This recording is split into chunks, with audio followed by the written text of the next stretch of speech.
अगर आप तुर्की के बारे में सिर्फ इंटरनेट पर देखें तो आपको दो बिल्कुल ऑपोजिट तस्वीरें नजर आएंगी। एक तरफ वीडियोस दिखती हैं जहां इस्तांबुल की मस्जिदों से अजान गूंज रही होती है, लोग रमजान में इफ्तार टेबल्स लगा रहे होते हैं और हिस्टोरिकल इस्लामिक आर्किटेक्चर हर जगह नजर आता है। लेकिन दूसरी तरफ आपको ऐसे सीन्स भी मिलते हैं जहां नाइट क्लब्स फुल हैं, अल्कोहल ओपनली सर्व हो रही है और वो भी मुस्लिम्स में है, और बीचेस पर वेस्टर्न लाइफस्टाइल डोमिनेट कर रहा होता है। और बहुत से लोग ओपनली कहते हैं कि रिलीजन उनकी पर्सनल लाइफ का हिस्सा नहीं है। अब ये सब देखने के बाद ऑफ कोर्स एक आम इंसान के दिमाग में एक ही सवाल गूंजना शुरू हो जाएगा जो मैंने टाइटल में लिखा। ऑफ कोर्स इसी कॉन्ट्रडिक्शन की वजह से दुनिया भर में लोग अक्सर एक ही सवाल पूछते हैं, वेट, क्या तुर्की अभी भी मुस्लिम कंट्री है 2026 में भी? और आज यानी कि 2026 में ये सवाल और ज्यादा इंटरेस्टिंग हो गया क्योंकि तुर्की ऑफिशियली एक सेकुलर रिपब्लिक है, लेकिन पॉपुलेशन का बहुत बड़ा हिस्सा मुस्लिम बैकग्राउंड से ताल्लुक रखते हैं। तो आखिर क्या इसके पीछे की साइंस है कि मुस्लिम मेजॉरिटी कंट्री भी है और मुस्लिम्स ट्रेड्स भी फॉलो नहीं करता? खैर, इसका मतलब ये है कि तुर्की को समझने के लिए सिर्फ रिलीजन नहीं बल्कि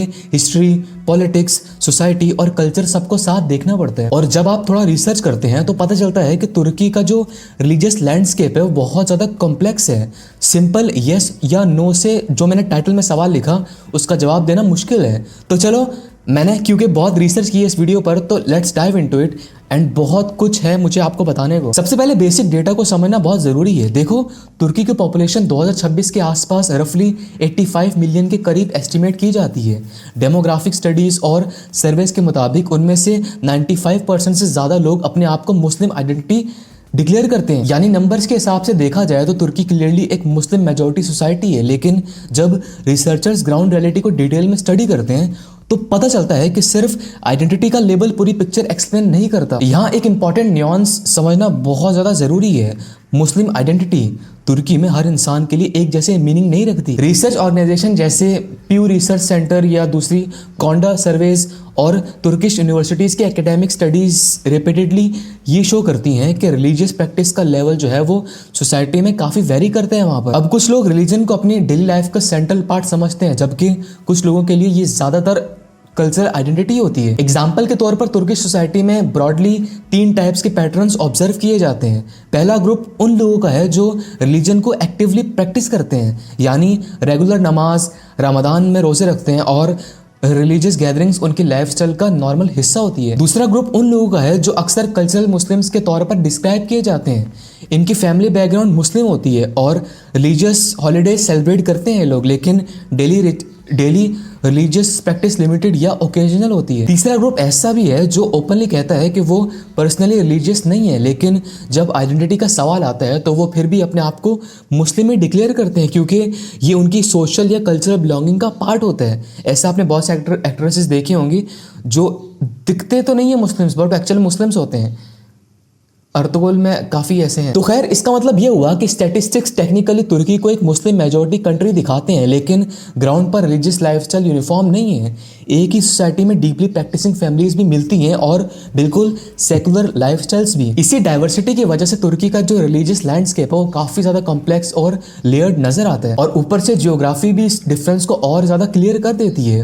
अर्बन मेगा सिटीज़ जैसे इस्तांबुल, इज़मिर और अंकारा में मॉडर्न लाइफस्टाइल, ग्लोबल कल्चर और सेकुलर एट्रीब्यूट्स ज़्यादा विजिबल होते हैं। कैफेज, नाइट लाइफ और इंटरनेशनल टूरिज्म का इन्फ्लुएंस भी स्ट्रांग होते हैं, जबकि एनातोलिया के रूरल रीजन्स में ट्रेडिशनल रिलीजियस प्रैक्टिसेस और कम्युनिटी बेस्ड कल्चर ज़्यादा स्ट्रांग रहते हैं, जहां मस्जिद और लोकल ट्रेडिशंस डेली लाइफ का नेचुरल हिस्सा होती हैं। इसी कंट्रास्ट की वजह से तुर्की को अक्सर एक ऐसा मुल्क कहा जाता है जहां मॉडर्निटी और ट्रेडिशन एक ही वक्त में साथ साथ चल रहे होते हैं। अब सबसे इंपॉर्टेंट चीज़ समझना बहुत ज़रूरी है, तुर्की ऑफिशियली एक इस्लामिक स्टेट नहीं है, यानी यहाँ रिलीजन सोसाइटी में स्ट्रॉन्ग प्रेजेंस रखता है, लेकिन स्टेट स्ट्रक्चर फॉर्मली किसी एक रिलीजन पर बेस्ड नहीं है। मतलब स्टेट कभी भी रीइंफोर्स नहीं करती कि आपने ये रिलीजन फॉलो करना है। 1923 में जब modern republic of Turkey establish हुई तो फाउंडर मुस्तफ़ा कमाल अतातुर्क ने एक स्ट्रॉन्ग सेकुलर सिस्टम जो है वो इंट्रोड्यूस किया। उनका विजन ये था कि मॉडर्न स्टेट और रिलीजियस अथॉरिटी को अलग रखा जाए ताकि गवर्नेंस न्यूट्रल रहे। फिर उसके बाद 1928 में कॉन्स्टिट्यूशन से इस्लाम as state religion officially remove कर दिया गया। फिर 1937 में सेकुलरिज्म को कॉन्स्टिट्यूशन का परमानेंट प्रिंसिपल बना दिया गया, जो आज तक तुर्किश पॉलिटिकल सिस्टम का फाउंडेशन माना जाता है। आज भी तुर्किश कॉन्स्टिट्यूशन के मुताबिक कुछ बेसिक रूल्स क्लियर हैं। स्टेट का कोई ऑफिशियल रिलीजन नहीं है, लॉज रिलीजियस लॉ पर बेस नहीं होते और courts civil legal system follow करते हैं जो मॉडर्न लीगल कोर्ट्स पर ऑपरेट करते हैं। लेकिन इंटरेस्टिंग ट्विस्ट यहाँ से शुरू होते हैं। तुर्की टेक्निकली सेकुलर है लेकिन रिलीजन कंप्लीटली प्राइवेट भी नहीं रखता। हाँ, गवर्नमेंट के पास एक ऑफिशियल इंस्टीट्यूशन भी है जिसका नाम है Diyanet, which stands for directorate of religious affairs. ये ऑर्गेनाइजेशन पूरे मुल्क की मस्जिदों को मैनेज करती है, इमाम्स अपॉइंट करती है और हर फ्राइडे के लिए स्टैंडर्ड खुतबास प्रिपेयर करती है जो नेशन वाइड मस्जिदों में पढ़ाए जाते हैं। इसका मतलब ये हुआ कि तुर्की का सिस्टम एक यूनिक हाइब्रिड मॉडल है जहां स्टेट ऑफिशियली सेकुलर है लेकिन रिलीजियस इंफ्रास्ट्रक्चर फिर भी गवर्नमेंट के अंडर ऑपरेट करते हैं। दुनिया के बहुत कम कंट्रीज में ऐसा बैलेंस देखने को मिलता है। अगर आप तुर्की ट्रैवल करें तो सबसे पहली चीज़ जो नोटिस होती है वो रिलीजन और मॉडर्न लाइफ का इंटरेस्टिंग मिक्स है। एक तरफ हिस्टोरिकल ट्रेडिशंस हैं और दूसरी तरफ मॉडर्न अर्बन लाइफस्टाइल, दोनों एक ही स्पेस में साथ चल रहे होते हैं। सुबह अजान की आवाज़ अक्सर पूरे शहर में सुनाई देती है और हिस्टोरिकल मॉस्क जैसे ब्लू मॉस्क, सुलेमानिया मॉस्क और हगिया सोफिया तुर्किश इस्लामिक हेरिटेज को विजिबली प्रेजेंट करती हैं। ये बिल्डिंग सिर्फ इबादत की जगह नहीं है बल्कि कल्चरल आइडेंटिटी का भी स्ट्रॉन्ग सिंबल है। लेकिन इसी शहर में आपको cafes, bars, live concerts, art festivals और मॉडर्न फैशन भी इक्वली कॉमन नजर आएगा। यानी एक ही एरिया में ट्रेडिशनल और मॉडर्न लाइफस्टाइल दोनों साइमल्टेनियसली एग्जिस्ट करते हैं। सोशल रिसर्चर्स के मुताबिक तुर्की सोसाइटी को ब्रॉडली 3 लाइफस्टाइल ग्रुप्स में समझा जा सकता है। पहला ग्रुप कंजर्वेटिव रिलीजियस कम्युनिटीज का होता है जो ट्रेडिशनल इस्लामिक प्रैक्टिसेस को स्ट्रांगली फॉलो करते हैं। दूसरा ग्रुप मॉडर्निटी रिलीजियस मेजोरिटी का होता है। ये लोग इस्लाम को अपनी कल्चरल आइडेंटिटी का हिस्सा समझते हैं लेकिन डेली रिलीजियस प्रैक्टिस हर वक्त सेंट्रल नहीं होती इनमें। तीसरा ग्रुप अर्बन सेकुलर कम्युनिटीज का होता है जो रिलीजन को पर्सनल या ऑप्शनल मैटर नहीं समझते और अपने लाइफस्टाइल डिसीजंस ज़्यादातर मॉडर्न वैल्यूज के बेसिस पर लेते हैं। इसी डाइवर्सिटी की वजह से तुर्की का पब्लिक स्पेस एक यूनिक मिक्सचर बन जाता है। कभी कभी एक ही स्ट्रीट पर आप हिजाब पहनी वुमेन भी देखोगे और बिल्कुल वेस्टर्न ड्रेसिंग भी देख रहे होगे। ये को एग्जिस्टेंस जहाँ डिफरेंट लाइफस्टाइल एक ही सोसाइटी में साथ एग्जिस्ट करते हैं तुर्की की मॉडर्न सोशल आइडेंटिटी का एक इंपॉर्टेंट फीचर माना जाता है। लास्ट के 2 डेकेड्स में तुर्की की जो पॉलिटिक्स है उसने भी रिलीजियस आइडेंटिटी को नोटिसेबली तौर पर इन्फ्लुएंस की है। 2002 के बाद से जस्टिस और डेवलपमेंट पार्टी यानी कि AKP और प्रेसिडेंट रजब तैयब अर्दोगन, रजब कहेंगे इसको रकब कहेंगे मुझे नहीं पता सही से, खैर डेवलपमेंट पार्टी और प्रेसिडेंट रजब तैयब अर्दोगन की लीडरशिप के दौरान कुछ पॉलिसीज ऐसी आई पिछले 2 डेकेड्स में जिन्होंने रिलीजन को पब्लिक स्पेस में ज़्यादा विजिबल बना दिया। कुछ मेजर डेवलपमेंट्स में सबसे पहला स्टेप ये था कि यूनिवर्सिटीज़ और गवर्नमेंट ऑफिस में हेड स्कार्फ रिस्ट्रिक्शंस को ग्रेजुअली रिमूव किया गया। इससे बहुत सी वुमेन के लिए एजुकेशन और पब्लिक जॉब्स में पार्टिसिपेशन ईजियर हो गई। इसी पीरियड में रिलीजियस एजुकेशन सिस्टम, खास तौर पर इमाम हतीब स्कूल्स का जो एक्सपेंशन भी है वो भी हुआ। ये स्कूल्स ट्रेडिशनली रिलीजियस क्यूरिकुलम के लिए जाने जाते हैं और उनकी नंबर और इनरोलमेंट दोनों में नोटिसेबली इंक्रीज देखा गया। साथ ही गवर्नमेंट ने कई हिस्टोरिकल मॉस्क्स और ऑटोमन एरा रिलीजियस स्टेट्स का रिस्टोरेशन भी स्टार्ट किया जिसे सपोर्टर्स कल्चरली हेरिटेज रिवाइवल के तौर पर देखते हैं। सबसे ज्यादा ग्लोबल अटेंशन 2020 में आई जब हगिया सोफिया को म्यूजियम स्टेटस से कन्वर्ट करके दोबारा मस्जिद डिक्लेयर कर दिया गया।